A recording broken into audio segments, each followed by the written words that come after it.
to welcome Jeremy, Raquel, and Terry Ann to the stage. Kindly introduce yourselves and tell us what you do at your organizations. We'll start with Jeremy. Thank you so much for the invitation. I'm Jeremy Tamanini. I'm a New York City-based consultant, and I work at the intersection of data and sustainability. We publish something called the Global Green Economy Index, which looks at green performance in countries, including many island nations in the Caribbean. And we've also done some work around talent attraction in the green economy. So I'm very happy to be here for this discussion. Okay. How about you, Raquel?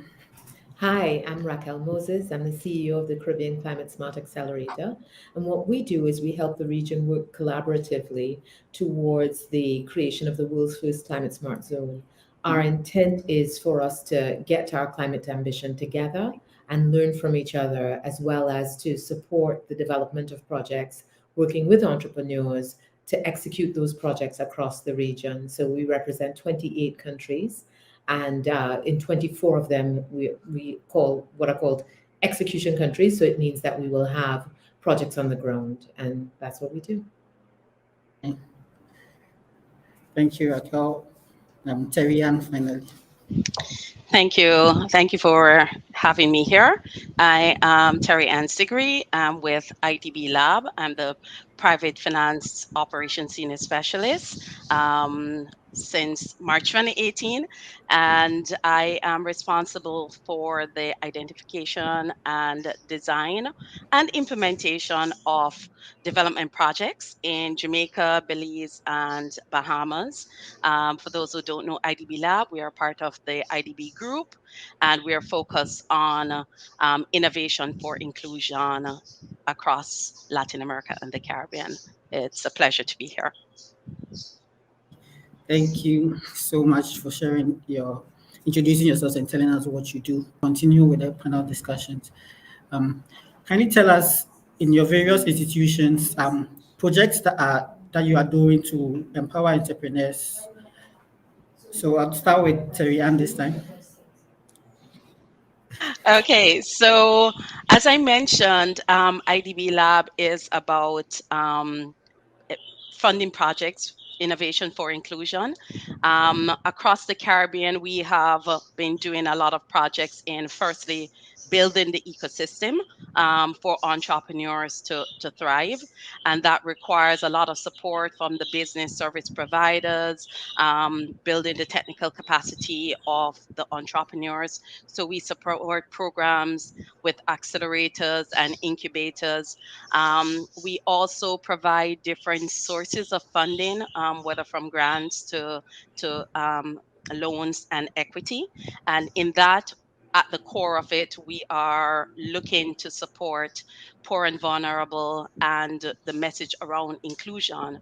So technology is core to what we're doing. And a lot of the businesses, we're looking forward to being able to work with them across health tech, gov tech, climate, and anything technology that will bring about an impact.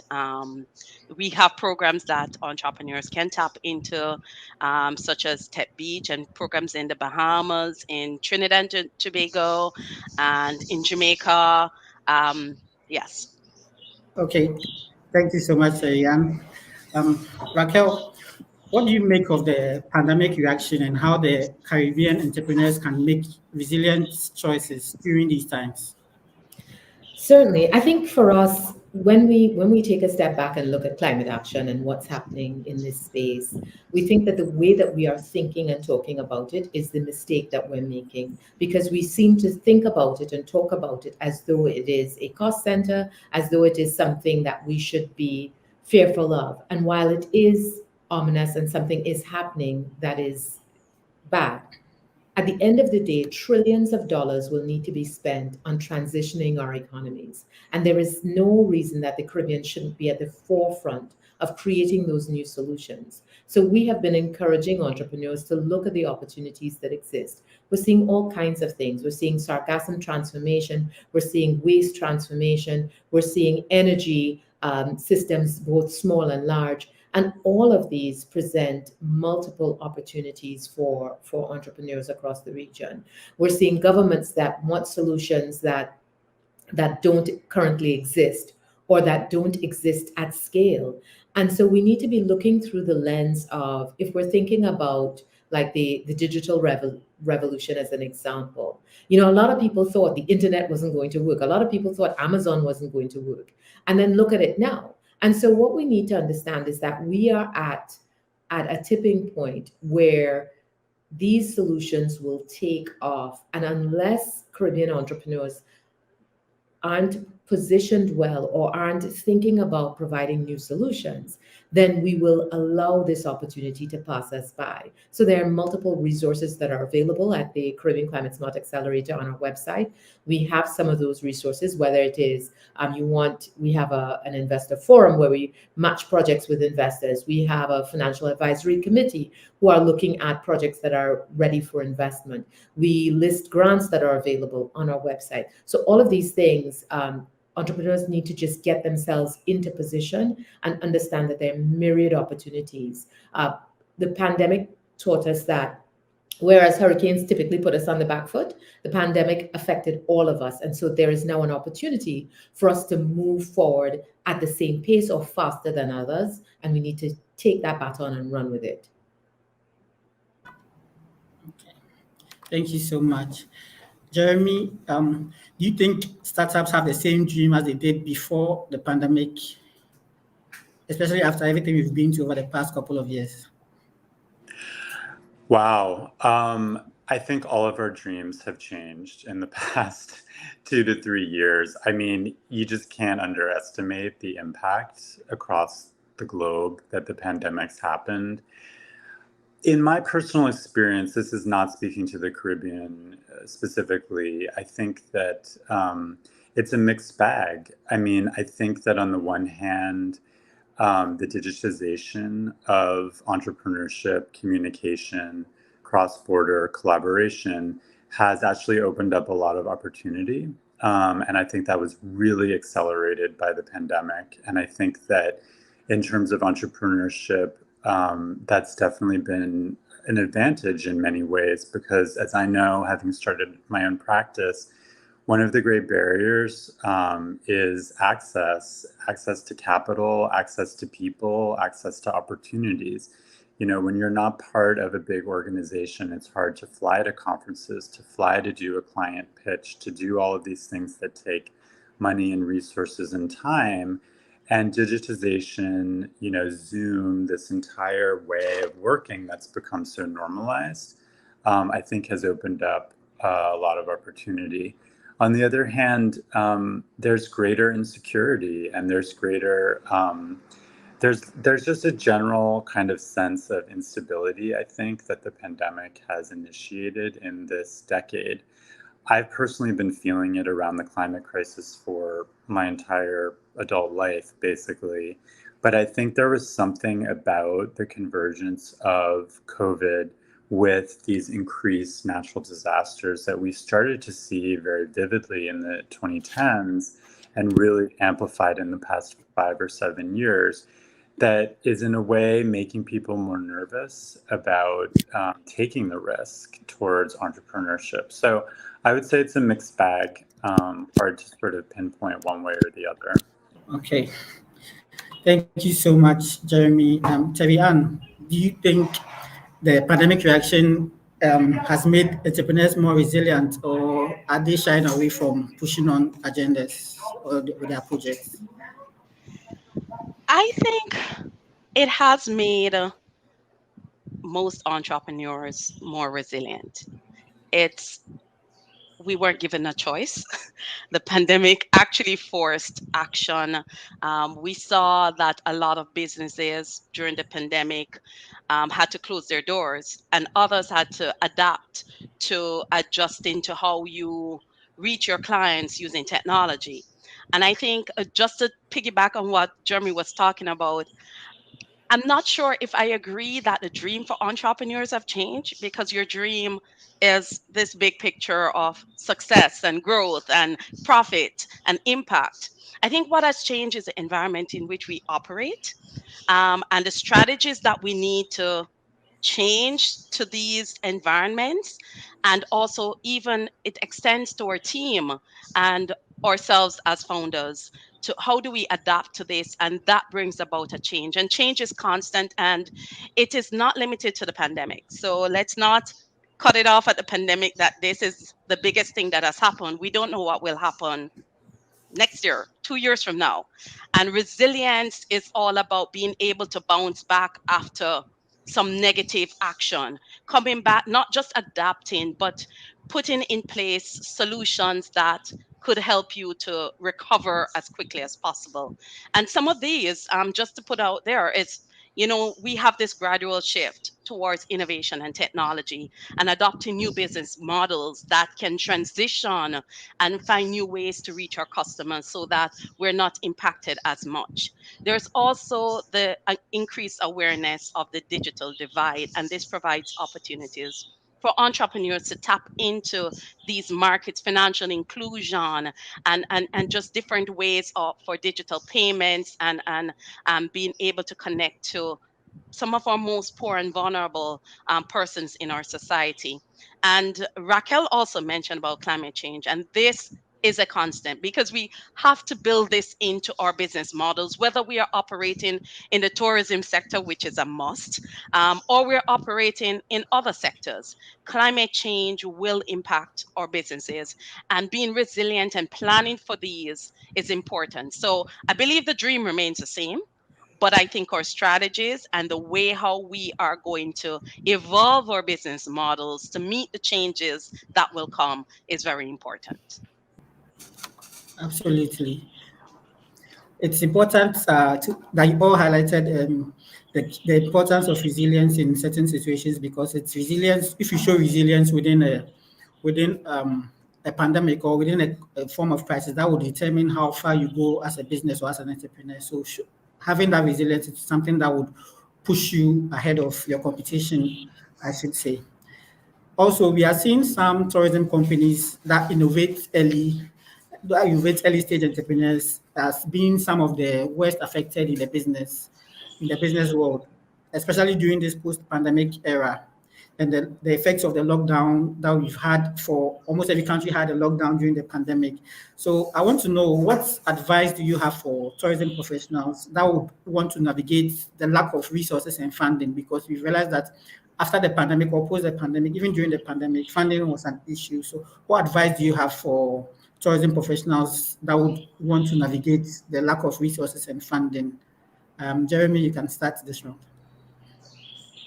Yeah, that's a great question. I know this is very relevant in the Caribbean region. I would say ecotourism. This is not just because it's something I've been tracking and measuring in Caribbean nations for 10 years now, but it's a zone, it's a subsector of tourism where there's increased interest, where there's a lot of opportunity for cross-pollination between the tourism sector and local entrepreneurs. For example, one thing that I love about this conference and the spirit of this conference is that it's framing the Caribbean as a green economy, as an ecosystem of entrepreneurship, as opposed to just a tourist destination. But I feel like sometimes as a tourist, I don't see that ecosystem in the tourism touch points in the Caribbean. So for example, if I'm at a hotel or some sort of venue in Dominica, which I know has done a lot of work around resilience, and there's been some innovation in terms of entrepreneurship around there, I would like to know as a tourist what some of those local businesses are, what some of that entrepreneurship is.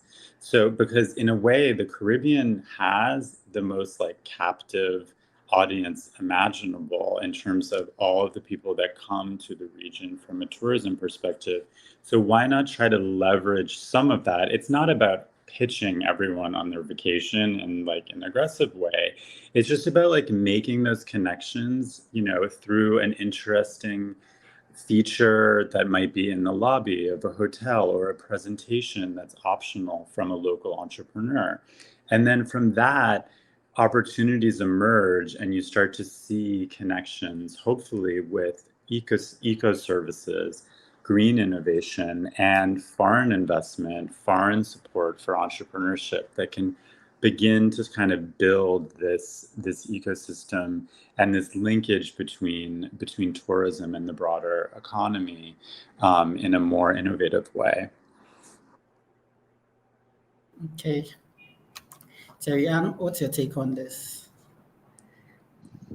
Okay, so I think and I will go back to what I've said before. I think the transformation of business models become important in the adoption of technology.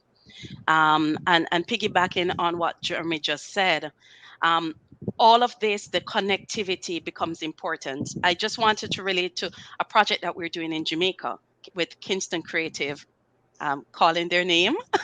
um, because we're looking at providing an app that can connect the local businesses so that travelers will be able to see who are the ones that they are able to locate within the downtown Kingston area, because you don't know the businesses that operate in downtown Kingston. For those who know it, you're probably a little timid to go there, but it's the cultural district of downtown. So being able to find the music, the art, all of this at your fingertip to say, where can I go if I want the latest fashion? Where can I go if I want the music? And you're able to then book these tours virtually. So it's that connectivity, and it doesn't relate to just Kingston or Jamaica, but how can we be able to facilitate cross-border identification of talent and businesses? And that's something that we need to do more. Even in the tourism sector, we're seeing we're using more data analytics to understand your visitor profile and preferences. This becomes something that could transform business models, using more technologies for experience and reservation. We saw a lot of that in the pandemic, but doing more of that. And then we're looking also at upskilling the workforce. Because if we don't have a competent workforce that can adopt these new technologies and reach the client, then we're not going to transform the businesses. There are opportunity in new product development and medical and wellness tourism that we haven't really taken advantage of. And in environmental sustainability, there becomes tremendous opportunities that connect to tourism, climate smart agriculture, and even just the transition to circular economy, even from the hotel standpoint, becomes opportunities to be exploited. So the pandemic has opened our eyes to see a lot of opportunities, even though there are negatives that still exist out there.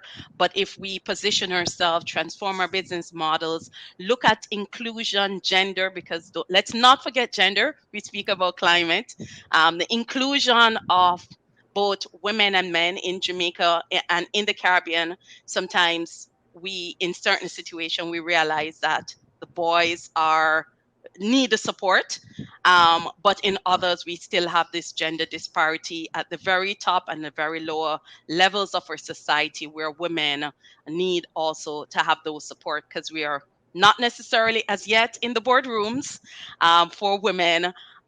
Yes, we have probably the highest percentage of women managers, but we still need that bridge of integration and inclusion of gender, climate, to take advantage of the opportunities that exist. Okay, thank you, Terry Ann. How about you, Raquel? What advice will you give to entrepreneurs and professionals looking to navigate the post-pandemic era? Yeah, to The lack piggyback on what Terry Ann was saying, is it's about the perspective, right? I mean, there were so many services that were supposedly couldn't go digital, couldn't go online prior to the pandemic. There were so many things that, we didn't have grocery store delivery, we didn't have food delivery on a large scale going into the pandemic. And now on the other side of it, all of these things out of necessity transform themselves. And so now what we need to do is to stop perceiving fake barriers, because many of these barriers do not, in fact, exist outside of our own minds. And to really look at the opportunities, especially in tourism, which is sort of our core. How do we digitize more of tourism? How do we, as Jeremy was saying, look more at ecotourism, because that's the direction that it's taking. And that this tourism, again, is one of those things that we have an opportunity to lead on, because it's such a large part of our economy. It's something that we can lead on, and we need to think about what are the ways that we can transform this sector and then have others follow us.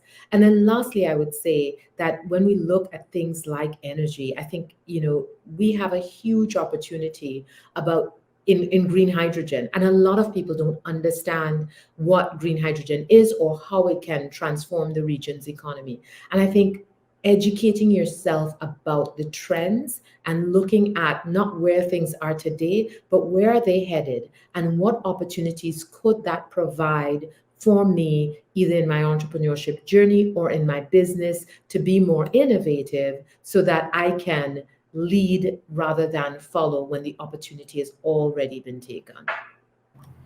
Thank you so much. I like the synergies between all your submissions, where Jeremy talks about connectivity and then how to leverage that within to move forward, and also how Terian mentioned about upscaling the workforce as well. And you just highlighted the need to adjust with eco tourism, and also looking at how the energy can be used within this industry. It also links back to the next question, which is the pandemic brought about a lot of remote work, and a lot of the whole world went remote practically. And the world is moving towards that phase now, where we have a lot of, because we've experienced that it's an easier way of doing things. We are seeing that in various industries. What do you think, or as the world is moving forward, what do you think people who are more focused on remote work, and how well do you think it can be adapted within the tourism sector? Raquel, you can start. Certainly. I think it's less about remote work for me, and it's more about reimagining business. So it is about thinking through, the pandemic forced all of us to reprioritize our lives and to look through a different lens as it related to what was important, what we were willing to do, what we were not willing to do. And people came out with a different set of priorities. So we now have to reimagine. Some people are more wanting to be more connected now on the other side because they were isolated in their homes. And others now want more flexibility because of the remote nature and the opportunities that presented.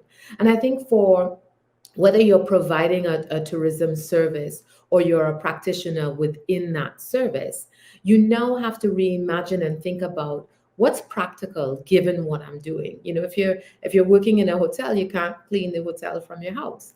But there are other things that could be delivered remotely. There are other experiences that can be delivered remotely.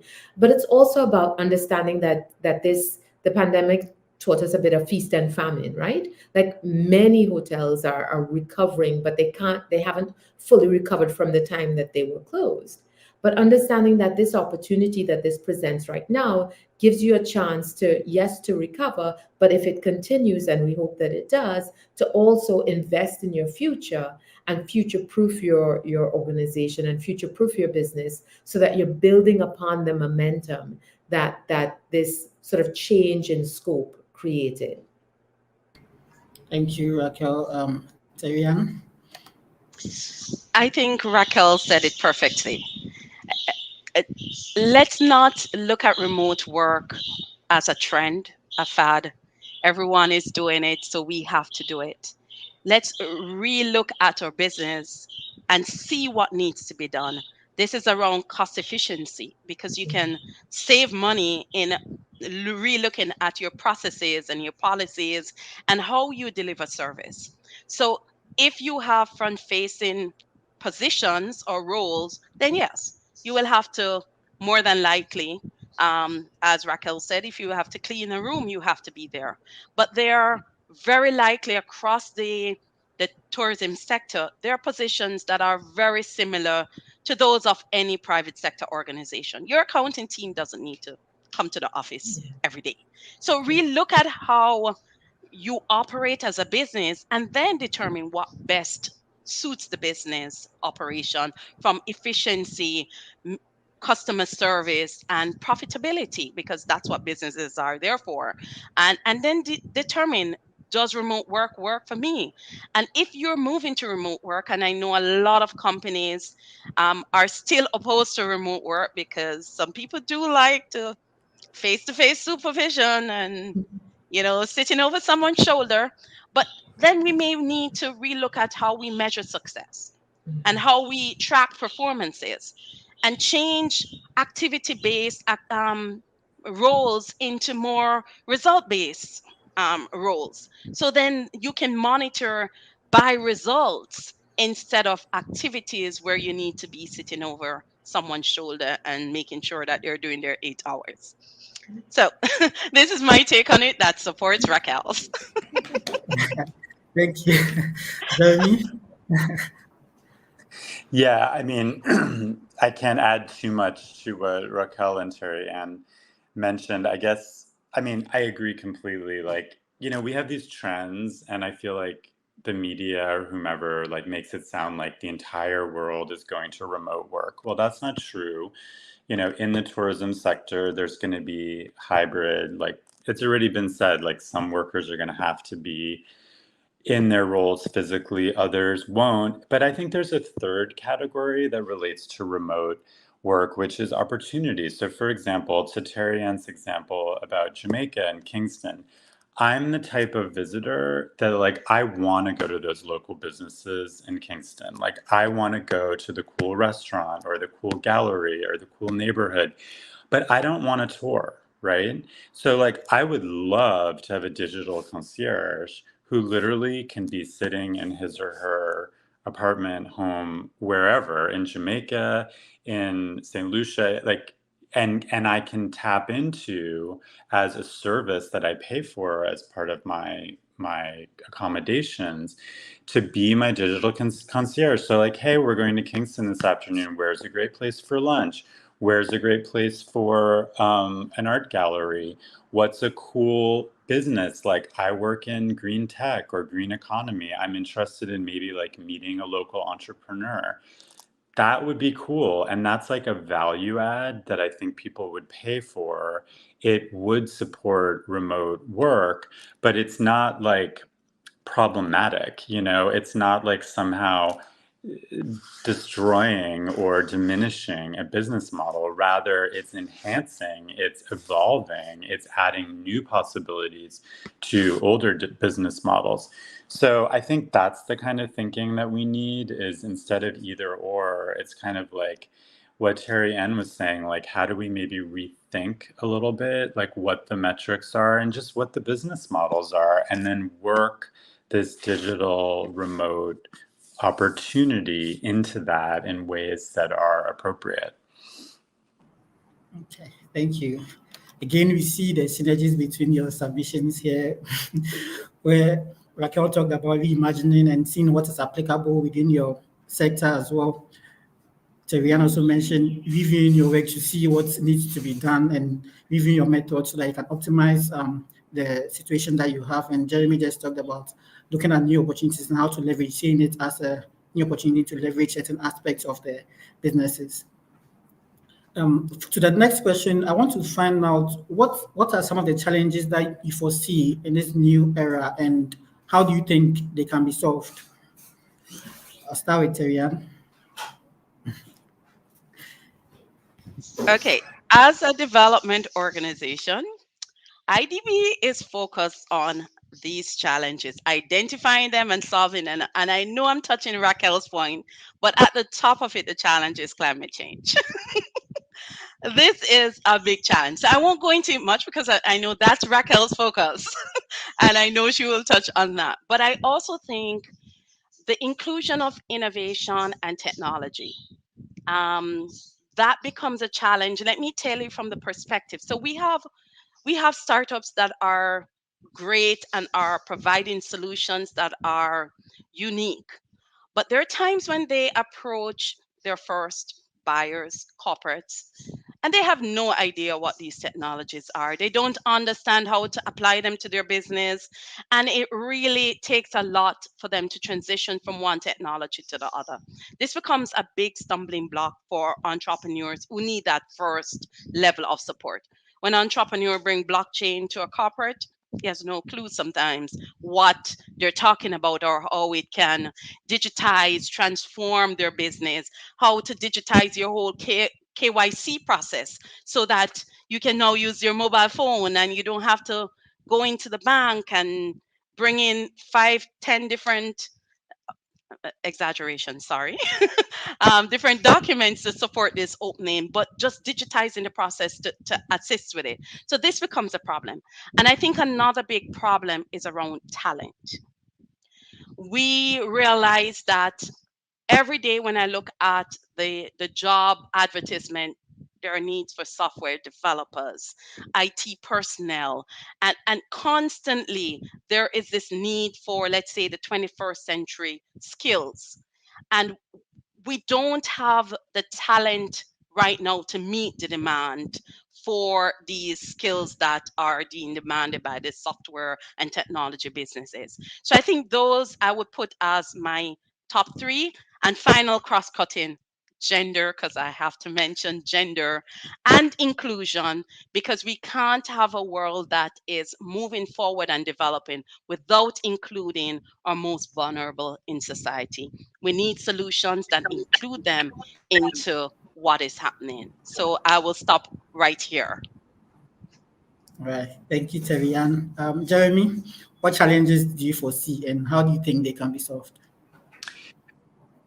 I mean, I see two main challenges. This is globally, and it certainly applies to Caribbean island nations. The first is education. So we have a gap now between the rate at which, and this is speaking to climate change, green economy, and really training the next generation to have the background, to have the knowledge base, to create, to be entrepreneurial, to innovate. It's making major progress. I mean, when I interview or talk to people around the world today that are 10 or 15 years younger than me, I'm so impressed how this conversation, this vocabulary is like a part of how they think about things. They think about the world in terms of these topics that we're talking about today.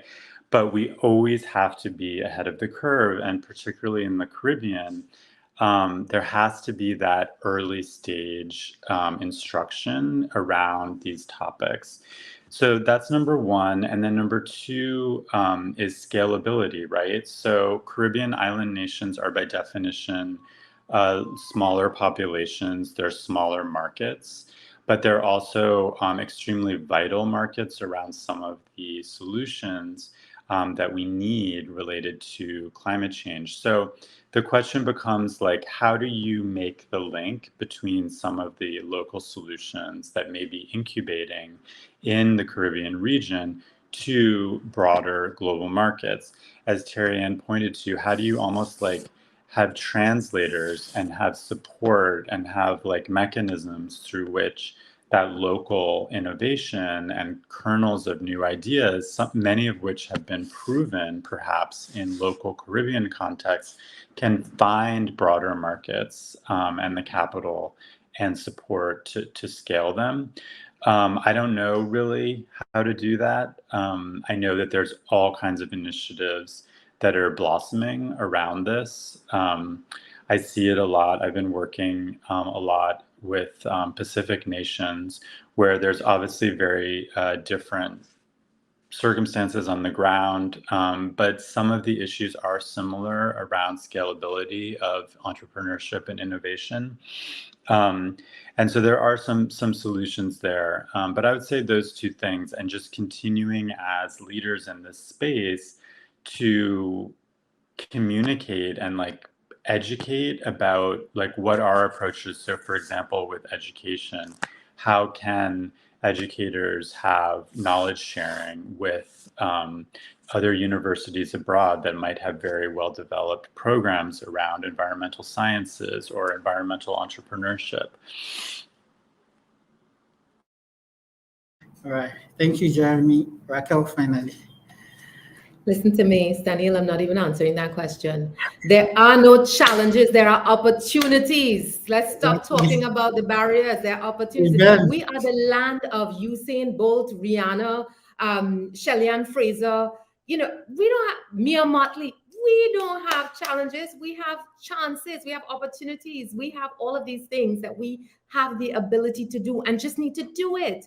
So things like, you know, we have small land masses, but we have huge ocean spaces. We need to be looking at the blue economy to determine what can we do in the ocean space to take advantage of what is available to us. We have phenomenal women, and not just Terry Ann, who is with us right now. So we need to be looking at more women in leadership and how do we continue to grow that diversity, which we know, as we heard the opening speakers talk about. She talked about you know, gender diversity and all of the things that that provides opportunities for us to do. We need to think bigger. When we think about starting these businesses, we cannot just think about starting this business. And again, going back to Jamaica, which best years of my life, by the way, we're not just thinking about Clarendon. We're thinking about not just the whole of Jamaica, but we're thinking about the whole of the region. And we're thinking about the whole of the globe. The world is getting smaller and smaller. And this is a great chance for us to think about how do we access markets that we haven't operationalized. We have free trade agreements with Europe and Canada that we are still trying to operationalize. So products are coming in and not enough is going out. And there's so many opportunities.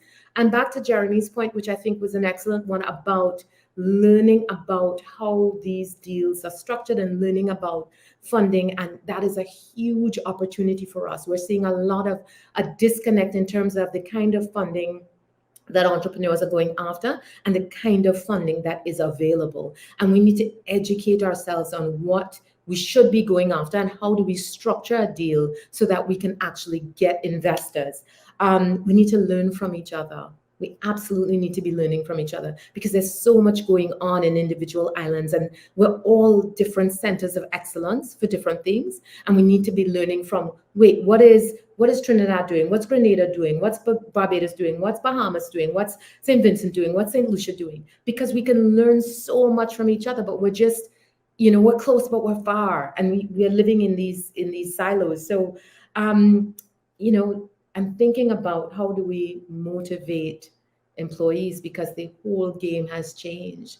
The winners of the future are going to be the ones who can keep people motivated and passionate and driven because people aren't going to do just anything anymore. You have to be fulfilled. You have to feel like you're working with purpose. And back to something that Terry Ann brought up, you have to feel like you're working in a circular and regenerative way because we understand that the stakes are high as it relates to climate. But we are Caribbean people and we need to never, ever forget that.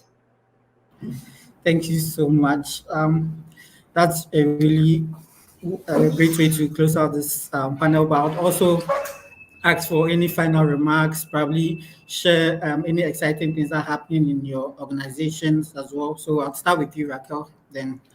I encourage anyone who has a really great climate smart project to fill out the form on our website, caribbeanaccelerator.org, and we can help connect you with either investors or other entrepreneurs to build your team out or with sources of funding. So we really want to hear about the projects. We are nominators for Earthshot, and that's a £1 million prize by Prince William. So there's a lot that we want to connect entrepreneurs with, but we also want to help them to partner them with resources so that they have the ability to take their business to the next level. Okay.